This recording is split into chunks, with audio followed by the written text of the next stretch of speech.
let's suppose that either through design or by accident, they do achieve the overthrow of Maduro and his government.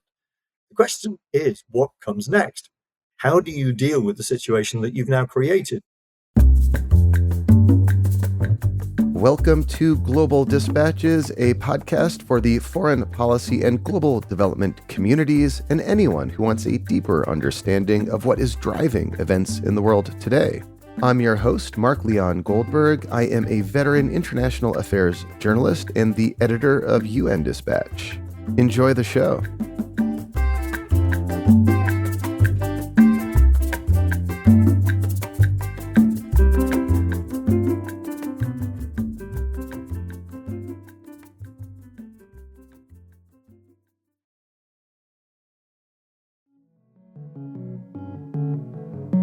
Over the last several days, rhetoric and actions from the Trump administration suggest that they are seeking to forcibly oust Nicolás Maduro from power in Venezuela.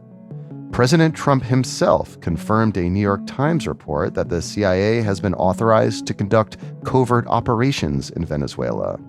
Meanwhile, there has been a flurry of military exercises by U.S. Special Forces off the coast, and the U.S. continues to bomb boats alleged to belong to Venezuelan drug smugglers.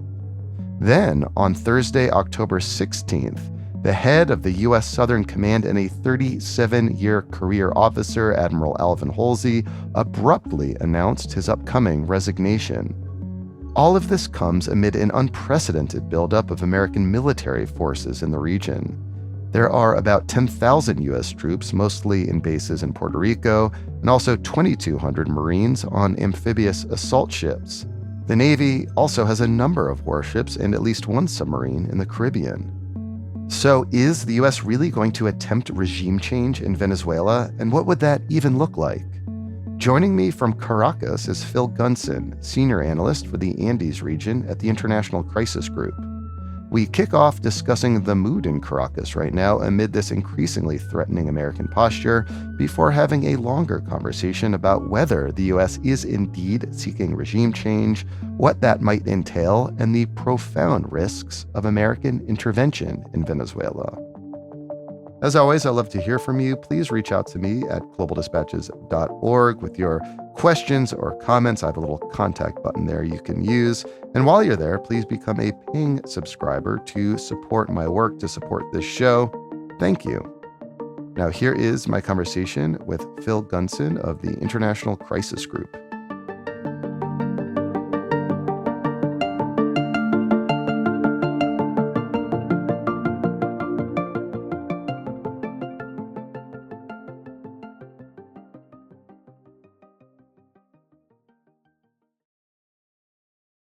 Phil, thank you so much for joining me from Caracas. Very important time, I think, for us to talk. There has been so much unfolding just over the last few days. We're recording this on Friday, October 17th. Just over the last few days, we've seen a fifth American attack on a boat off the coast of Venezuela, allegedly smuggling drugs. News of a CIA authorization by the Trump administration to conduct operations in Venezuela. The head of the U.S. Southern Command, a 37-year veteran, announced abruptly that he will be resigning, which is highly unusual for someone in his position. And then last week, Congress failed to prevent a war powers authorization from taking place in authorizing U.S. military intervention in Venezuela. All of this, at least to me, sitting here in Denver, seems to suggest one thing, but I'm wondering what the feeling, the vibe is in Caracas right now. You know, if you parachuted into Caracas from anywhere in the world and you had no idea what was going on outside, you really wouldn't notice much difference. I mean, it's possible that on one day or another you might come across an armored car in the streets or some militia members training and so on. But essentially, the atmosphere here is pretty much like it would be any other time. I mean, people are going about their normal business. Obviously, once you start talking to people, there's a certain amount of nervousness. Some people are obviously looking forward to what they see as the imminent departure of Nicolás Maduro. Other people are very scared. A lot of people are like you and me, kind of asking what's really going on and a little bit confused. Others are just making jokes about it, frankly. So I'd love to learn from you what you see as the significance of each of, or at least several of the news items over the last few days that I've just articulated. Let's start with news that broke yesterday that the head of the U.S. Southern Command is abruptly going to leave his post. How do you interpret that news? Well, if the reports are correct, and I suspect they are, the reason for this abrupt departure is question marks over the legality of what's going on in the Southern Caribbean. In other words, people are being blown out of the water without any due process, evidently. I mean, these look like illegal killings, frankly, extrajudicial executions or whatever you want to call them, but certainly nothing that corresponds to what international maritime law would call for, nothing even what the US military code would call for. So if you're the general, I mean, I realize that Southcom is not necessarily taking the decisions here, but a lot of the people from Southcom are involved in this operation. And I would imagine that a general of the years of service in this case would be highly uncomfortable about causing the people that answer to him to carry out orders that would appear to be illegal. So that I think is highly significant and a very unusual development, as you suggest. Yeah, I mean, at least to me, and I'm just like editorializing here. You look at what's happening domestically, what happened in the Eastern District of Virginia, where career prosecutors refused to indict on flimsy evidence the former FBI director James Comey, so they were replaced by a sycophant who did so. Those vibes seem kind of similar here, but now it's in the context of this major buildup of naval and military resources in Puerto Rico, ostensibly, aimed at Venezuela. That's right. Well, what we're hearing from sources in the Defense Department, or as I suppose we now have to call it, the War Department. You can call it whatever you want, Phil. I believe legally it's still the Defense Department. But It anyway, is, yeah. there is a lot of discontent, not just from people out at sea who are having to decide whether or not to obey what appear to be illegal orders, but as one might expect from lawyers within the administration, and very particularly within the Defense Department, because this whole operation, aside from the issue of whether the president has, and I know this is an issue that's very hotly debated in the US, to what extent, what are the president's powers in terms of declaring war, in terms of responding to what he, and in this case, is calling an armed attack on the United States. All of that aside, I mean, there is the question of whether what is being done is legal. And there's the further question as to whether this is wise in the light of the stated objectives. Is this the way that you go about combating drug trafficking, for example? Is it about drug trafficking? Is it about regime change in Venezuela? That's my next question for you. You are seeing from Caracas this kind of unprecedented military buildup in the Caribbean.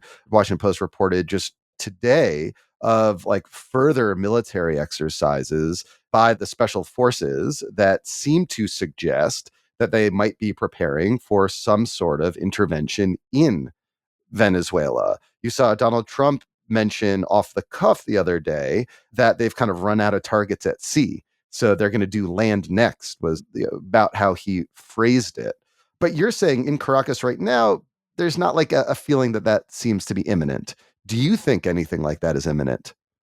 Well, I think we have to take a couple of steps back and look at where this is coming from. I mean, obviously, relations between Venezuela and the US have been strained, to say the least, well, for the last 25 years, more or less. And there have been ups and downs. But in recent times, particularly since the Maduro government became ever more repressive, culminating with its decision in July last year to basically not accept the results of an election which went against a presidential election, which went against Maduro. So Maduro now is a de facto president. That has put an extra strain on the relationship. But if we go back to Trump's first term in office, Trump in 2019 was persuaded to implement what was called maximum pressure on Venezuela. They ramped up sanctions to a tremendous degree. There was a coup attempt, which was a complete failure. In Venezuela, the opposition had an interim president sworn in, a leader of the opposition. The attempt was made to persuade Maduro that he should either just leave or negotiate some form of transition, and it all failed. So when Trump comes back in for his second term in January of this year, he actually adopts a very pragmatic approach under his special envoy, Rick Grenell. And Grenell starts negotiating with Maduro and saying quite explicitly that Trump isn't interested in regime change. And all that seems to have pivoted once again under the influence of Secretary of State Marco Rubio, whose position on this is well known and is very different from that of Grenell's. Rubio definitely is in the business of regime change. So in the middle of this year, we get once again a shift back to maximum pressure. This is my interpretation, but it seems like what's happening here is that the Venezuelan opposition for years has been trying to persuade the US that it would be a good idea to intervene in Venezuela because Venezuela is not a democracy and because in Venezuela human rights are violated. Well, fine, but that's not necessarily a huge issue in the United States. But if you can persuade people in the United States, and obviously if you can persuade its government, that what's really going on here is that this is a narco-terrorist organization, which is a direct threat to the US in the sense that it's sending in terrorists and boatloads of drugs to undermine Western civilization, then you've got their attention. This seems to be what Rubio has achieved here on behalf of not just the Venezuelan opposition, but his own ambitions.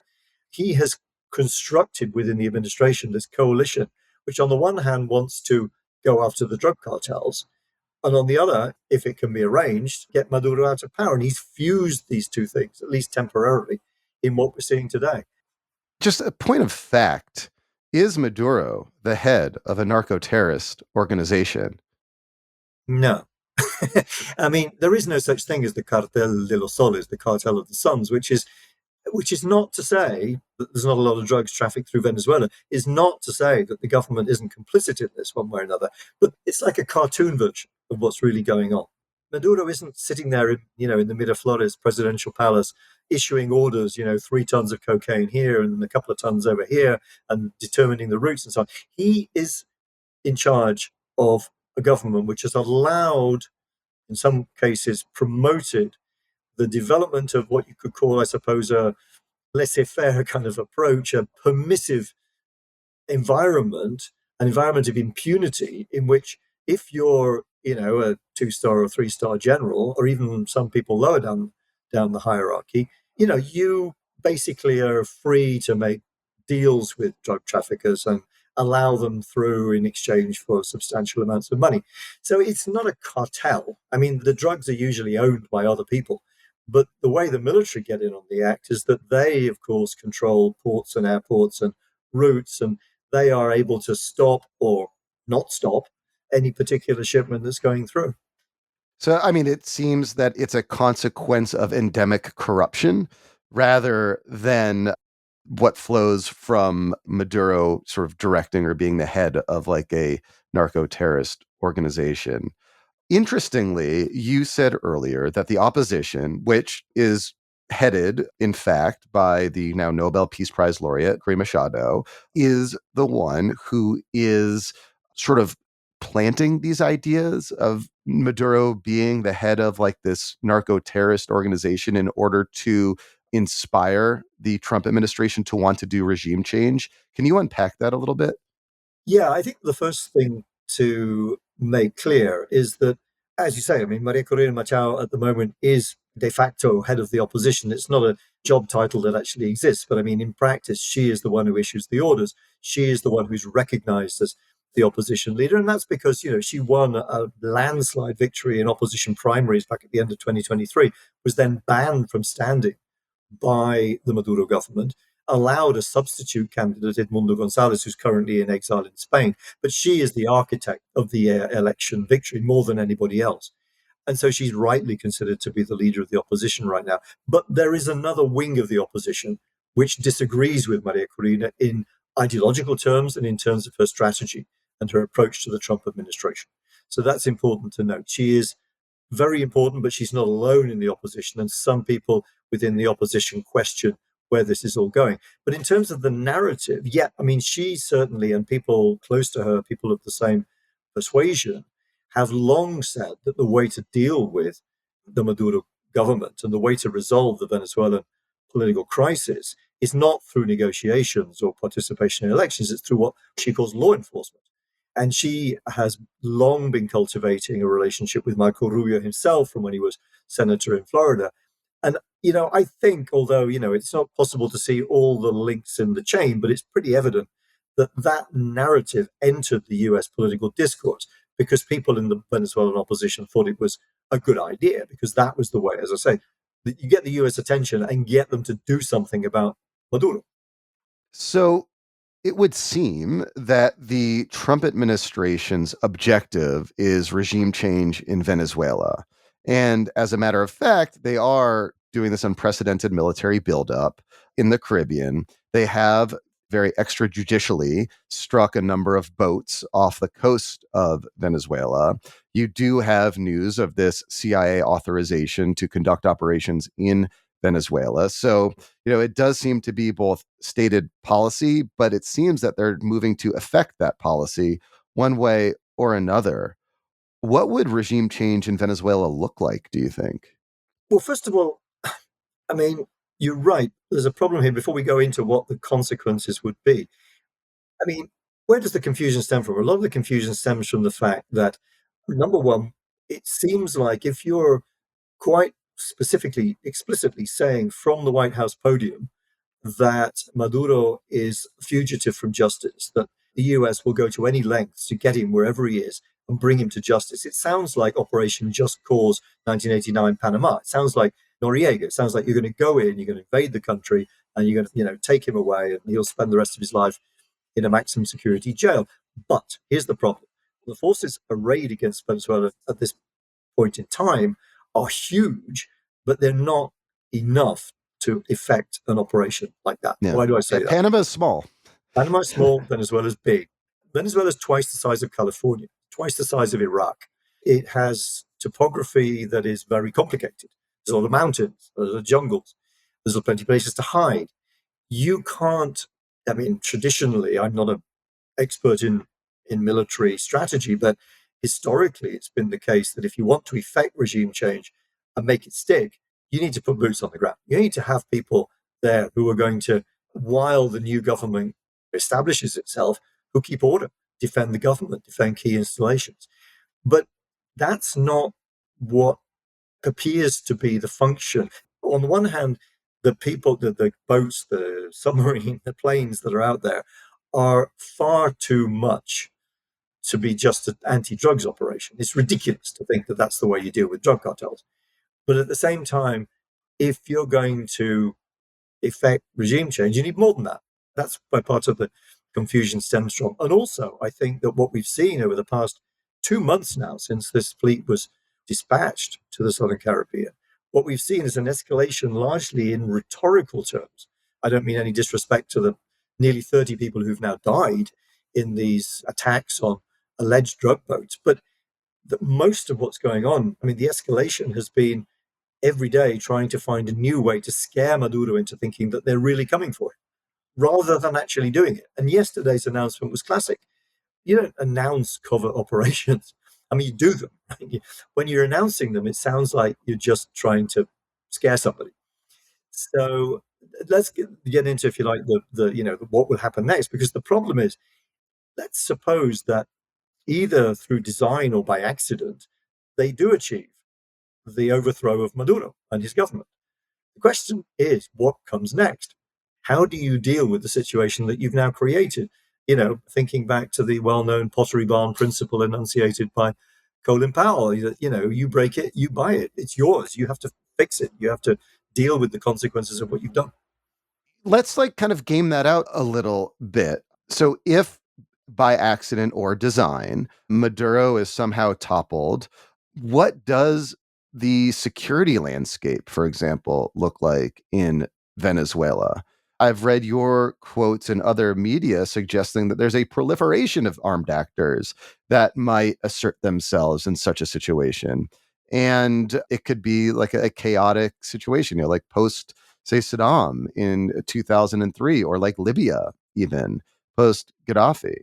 Well, I think we do have to make some distinctions. I mean, clearly, Venezuela is not Iraq. We don't have, for example, touch wood, suicide bombers. We don't have the massive religious and territorial and social fractures of the Middle East. Venezuela is a country, as I'm fond of telling Venezuelans who say, how on earth are we going to get out of this? Venezuela actually is much more fixable in many ways than almost anything in the Middle East. Venezuela is a country where everybody sings the same national anthem, salutes the same flag, they worship the same God. There's no separatist movement. Nobody's trying to invade. I mean, it's much, much more simple in theory, on paper, than anything in the Middle East. But having said that, yes, the security landscape is very tough indeed, because, I mean, to begin with, and at the top of the list of concerns is the presence of probably between 1,000 and 2,000 members of the ELN guerrillas from Colombia, who are doing very nicely, thank you, exploiting not only drug trafficking routes, but the gold mines in the southeast of Venezuela, coltan and other strategic minerals, and are not only unwilling and very unlikely to just go back to Colombia or disarm, but they're formally committed on paper and in practice to the defense of the Maduro government. And these are hardened combat veterans, many of them. Then you have, whether other ex-Colombian guerrillas from the now disbanded FARC, you have very substantial and well-armed crime gangs with not only automatic rifles, but grenades and rocket-propelled grenades and so on. You have colectivos. These are the famous organizations in the barrios, mostly have been loyal to the Venezuelan government. They're an outgrowth of the Chavista system. These people are also armed, generally with pistols, and sometimes more heavily armed. They tend to travel around on motorcycles. They're very well entrenched in the barrios. They have every reason to resist. And so, question is, who's going to keep them in place? These people all have connections with, alliances with, in some cases, elements of the security forces. Why would they simply go quietly? Why wouldn't they, at the very least, assuming that a new government is installed, try to undermine it, try to attack it? I mean, the conditions here are ripe, in other words, for some form of protracted, low-intensity warfare. If the Maduro government is toppled and there's no agreement with the current leaders of the Venezuelan armed forces to manage the situation that arises from that. Mm-hmm.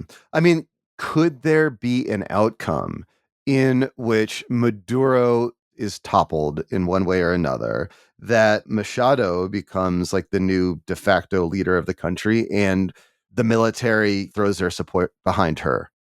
Well, that is kind of the best case scenario. But it does seem to me that there are two problems with that. One, it doesn't seem that there have been any negotiations with the military directly.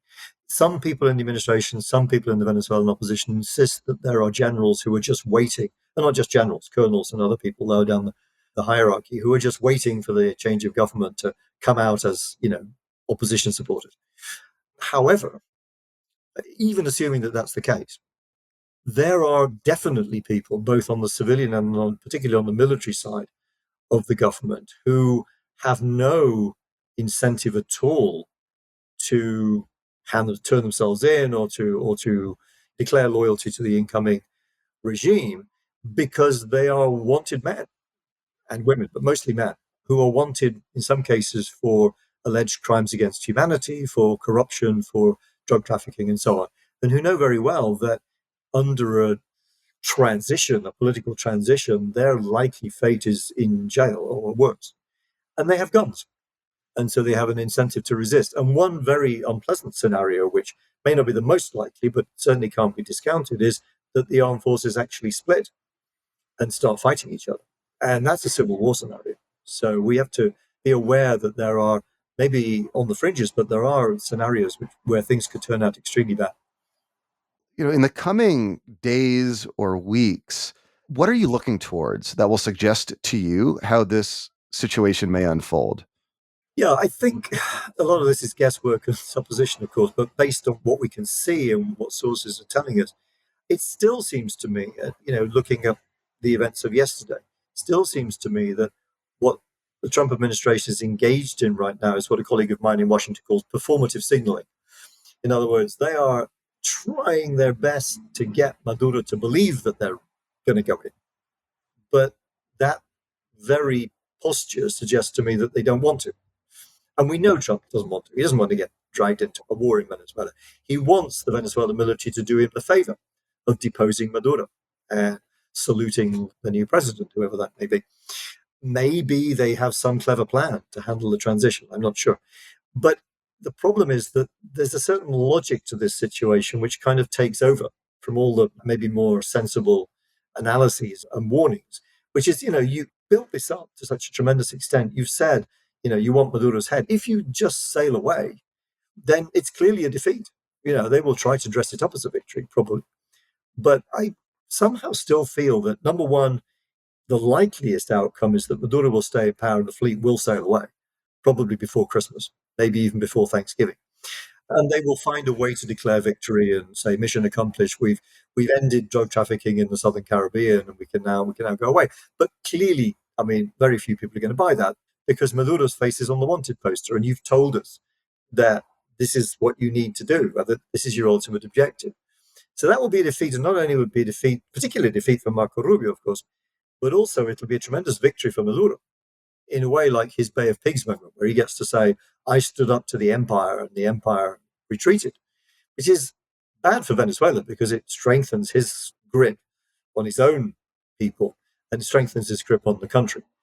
But I think before we get to that point, it's very likely that there will be explosions in Venezuela on land. They told us that several times. Trump himself has told us that, as he said. The question is, what are they going to blow up? And that could make quite a difference. Phil, thank you so much. I appreciate your time and your perspective. I know this is a very busy time for you, so thank you so much. That's my pleasure. Thank you very much for the invitation.